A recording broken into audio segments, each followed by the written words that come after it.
So we're going to move on to our second keynote this morning, which is from Tracy Allison, who is Chief Executive of West Kent Housing Association, talking about West Kent Connected. So at this point, I want to hand over to you, Tracy. You are now free to share your screen. Really pleased to be here to talk to you. So I just thought I'd sort of set the scene a little bit. At the start of 2020, we launched our strategic plan, which in a way helped us because we've been speaking to our staff about what should be our priorities. So we were all very clear about the focus and what our collective approach needed to be as we planned our response to COVID. So I'm going to just talk you through 4 areas. So the lockdown and the impact on jobs, the lockdown and the impact for resident involvement, lockdown and what it meant for our work in the communities, and finally just to touch on what changed for staff. So we realised quite early on that the scale of the lockdown impact meant that it was likely that we would have a number of residents who would become unemployed for the first time. We were receiving a lot of contact about they could lose their job or they could find that their hours are going to be cut. And there was quite a lot of anxiety about what that would mean for meeting their rent payments. So in the first few weeks, we made sure that the teams captured as much information, recorded all the data that we were getting that would help us assess what was going to be the impact, what were the greatest concerns for our residents. And that also helped us think about what might be the proactive contact that we'd make later in the year. We also recognised that there was probably going to be quite a high reluctance to claim. If people had never been unemployed, there would be this response of, we can manage, we'll get through. But we were keen to address that, to have people get in touch with us and to remove the stigma around reaching out and getting the benefits that people were entitled to. We also challenged ourselves to work differently. So as an executive team, we asked our staff, what would it take? How do we need to work? What's it going to take for every new universal claimant to have 0 arrears, and for all of those that are currently in arrears, for there to be no change in the level of debt? And so the teams thought about this and they responded by introducing Nudge, which was a first for us. So for every new universal claimant, the text reminders go out the day ahead that they're due to get the benefit claim. We also contacted all of the existing claimants as they get renewed, so that's moved forwards in the same way.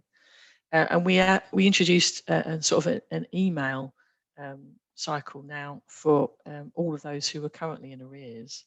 And one of the things that we found about this was that some of our hard to connect with residents who previously never engaged with the traditional written letters are now in contact. So we had some incredible results in the first 10 days, 100 contacts, 120 emails, which I think has just shown us that the online prompts and the access to online engagement for us, for our residents, has been really well received. One of the things that we found, we launched our residents portal in mid-2020, and we've had around 4,000 sign up without any real promotion of that. So there's a much higher take up in terms of this online engagement than we perhaps anticipated. So lockdown and resident involvement, there's some sort of facts and figures here. As Steph said earlier, we've got around 7,800 homes and we're in the process of building more. Up until 2019, we followed a very traditional approach with special interest focus groups in the community centres, village halls. And in 2020, we had the aim to start a tenancy scrutiny panel. And we also were keen to widen the number of residents that were going to be involved. And so we went online. So we continued with our plans and shifted to being online.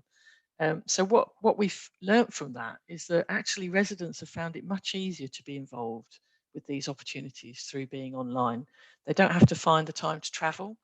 It's been quicker for us, so we've been able to have more shorter contacts, if that makes sense, because we don't have to set up a venue, we don't have to do all the kind of housekeeping, sort of food and tea arrangements, travel arrangements. We started to use social media and we've used the online events, and we found this has been a real way to remove the barriers for residents getting involved. So we've now got an active Facebook forum, which is kind of a closed sort of by application. We've got we're nearly 1,000 online residents that we can contact to engage in the topics that they're most interested in. And just to sort of bring that to life for you, feedback that we've had from one of our residents, they used to be quite actively involved, and they had worsening disabilities, which meant they weren't able to come and take part in the traditional online sort of in-person engagement that we were doing. But they've been able to get involved now as we're hosting this online. So this has really been invaluable for us at West Kent. In the last year, there were some really important topics that we wanted to have our residents involved with in how we move this forwards. And we've got some amazing numbers now to really help us going forwards in the next few years.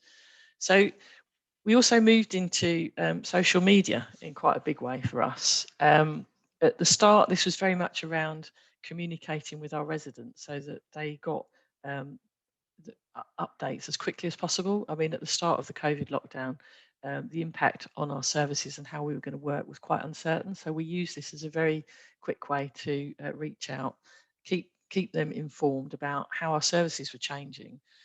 We also then started to use it as a way of reassuring them in terms of us being able to access their homes, come in and work safely. And as time moved on, we started to use this as a way to promote more about the income support that would be available for the families, sharing information about what was going on locally, activities for the youngsters, how older persons could keep in touch. And one of the things that I really liked about the work that the team did was the promotion of our sort of tenant superheroes. So we shared stories about our residents who are working on the front line, people who are volunteering in the communities, how they were making sure that communities kept in touch. So it's quite an amazing response.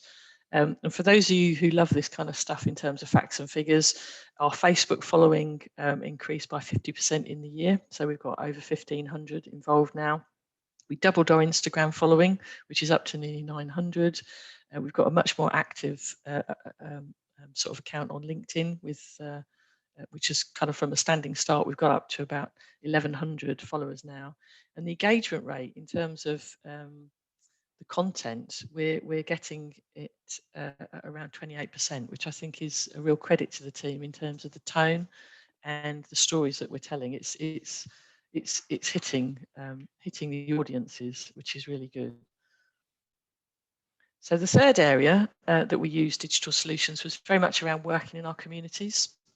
So the teams were really keen to continue to work, and so they moved really swiftly to offering the sessions online. So one of the things that we found out in the last year is that this online offering really suits quite a lot of our customers and clients. So we've been able to reach many more youngsters through the sessions online than we would have done in the past with in-person activities. We've also found with our outreach support that, again, this has really removed barriers. So some of our clients who perhaps had a history of cancelling at the last minute their appointments, being reluctant to engage, they have more frequently kept the planned in call or the online chat. So we're now thinking very much around how we have a mixed offer going forwards. So we've seen some great numbers, the facts and figures are there. One of the things that I really loved was with one of our older persons scheme, the residents adopting the TikTok challenge to keep fit. And I was really impressed with our Abacus stores. So they moved quite early on to doing click and collect. And this kind of approach would have been unthinkable 12 months ago. So the final area is the digital solutions in terms of how we work. This has been invaluable for how we've delivered our services. We switched really fast to using MS Teams, but we recognised that we needed to increase the skills and confidence of all of our staff with how they used these tools. So we did this by linking it into all staff fun events. So we had the Stay Well Over Winter, which happened back in October, and then we had spring, sort of Get Ready Spring in March, and very much with online events to encourage staff to feel comfortable talking to each other and just sort of chilling out together online. We also were very good at sharing innovation between the teams. So we focused early on in terms of maintaining our shared ownership sales, and they switched very quickly to doing online viewings and to moving to have all the paperwork online, so DocuSign, for example. And they quickly realised that this was a way of working that could be adopted by our lettings and allocations team. So we have been doing that also for our rented homes. So the benefit for that was that the backlog of voids, we had quite a number of voids to address over the 3 months sort of shutdown, but we were able to relet most of these by the end of August, which was an incredible result. We were also concerned about how we were going to respond to gas emergencies, especially if households were isolating. And so we introduced a pilot for using augmented reality. So this meant that we could use an app so that we could see what was going on in our residents' home, and we could guide them through what they needed to do, for example, to test or restart a boiler. But we've used that also with other teams. So it's something now that's being used for assessing property repairs, and it's supporting how we move forward with mutual exchange inspections. So, it's been incredible how we've started to work differently within teams, and then we've shared that learning and applied it in a different way. So I think for me, one of the things that I've been most proud of at West Kent during a year of significant change, our staff survey results in October showed that 91% of staff were proud to work at West Kent, and the net promoter score that we had actually gone up from 2% a year ago to being plus 26, which I think is an incredible outcome and a real reflection of how well the teams have all pulled together. So what are we doing now? We're planning our return to offices. We expect that to be in a more hybrid way of working. So people will work from home, they will work from the office, but that's a whole different topic for another day. So that's the end of my sharing West Kent staying connected in 2020.